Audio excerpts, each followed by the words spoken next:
પતંગના સેક્ટરમાં સરહદી વિસ્તારની મુલાકાત દરમિયાન પાકિસ્તાની સેના દ્વારા સરહદ પારથી કરવામાં આવેલા ગોળીબારમાં થયેલા નુકસાનનું મૂલ્યાંકન જમ્મુ અને કાશ્મીરના લેફ્ટનન્ટ ગવર્નર મનોજ સિંહાએ કર્યું હતું।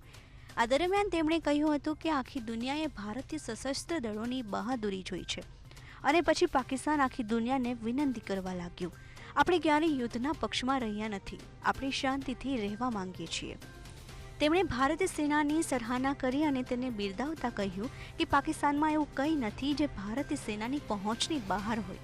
હું ફરી એકવાર તમારી બહાદુરી, હિંમત અને ભારત માતા પ્રત્યેના સમર્પણને સલામ કરું છું અને ભગવાનને પ્રાર્થના કરું છું કે જ્યારે પણ આવી કટોકટી આવે ત્યારે દેશને ખબર પડે કે આપણો દેશ તમારા જેવા નાયકોના સુરક્ષિત હાથમાં છે। ભારત માતા અમર રહે।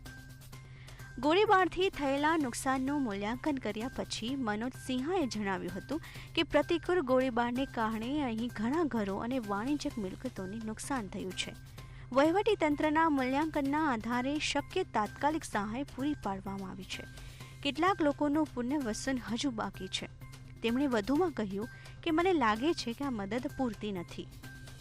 વધુમાં તેમણે કહ્યું કે ડિવિઝનલ કમિશનર કાશ્મીર અને વરિષ્ઠ અધિકારીઓ સંયુક્ત રીતે થયેલા નુકસાન માટે એક વ્યાપક યોજના તૈયાર કરશે। આ આધારે અમે ભારત સરકારને વિનંતી કરીશું અને બચી ગયેલા લોકોનું પુનર્વસન કરીશું।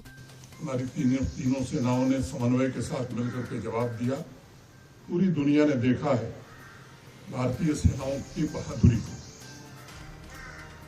और तब वो पूरी दुनिया में घूम घूम करके गुहार लगाना शुरू किया उसने।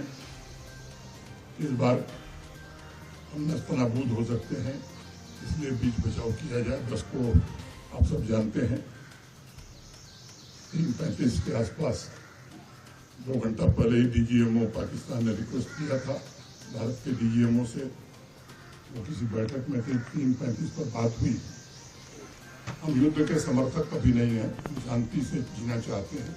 आज दुनिया की हम 5वीं बड़ी अर्थव्यवस्था है और कुछ दिनों में 4थी बड़ी अर्थव्यवस्था बनना चाहते हैं।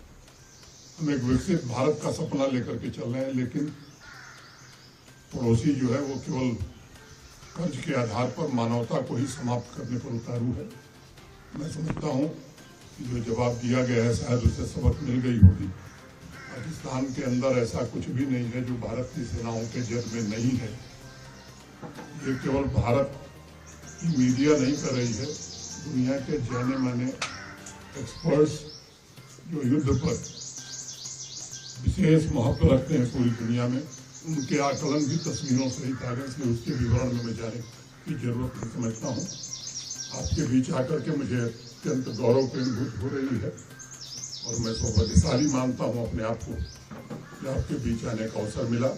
मैं फिर से आप सबकी बहादुरी को, आप सबके शौर्य और पराक्रम को और भारत माता के प्रति आपकी निष्ठा को सलाम करता हूँ और ईश्वर से प्रार्थना करता हूँ कि जब भी ऐसा संकट आएगा, देश आश्वस्त है कि हमारा देश आप जैसे बहादुरों के सुरक्षित हाथों में है। इतनी ही बात करके आप सबको हृदय से धन्यवाद देते हुए अपनी बात पूरी करता हूँ। भारत माता की जय! भारत माता की जय!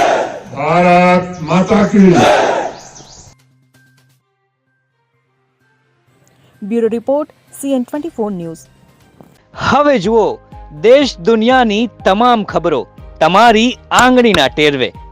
ઉઠાવો મોબાઈલ અને ગૂગલ પ્લે સ્ટોર પરથી ડાઉનલોડ કરો અમારી CN24 ન્યૂઝ મોબાઈલ એપ।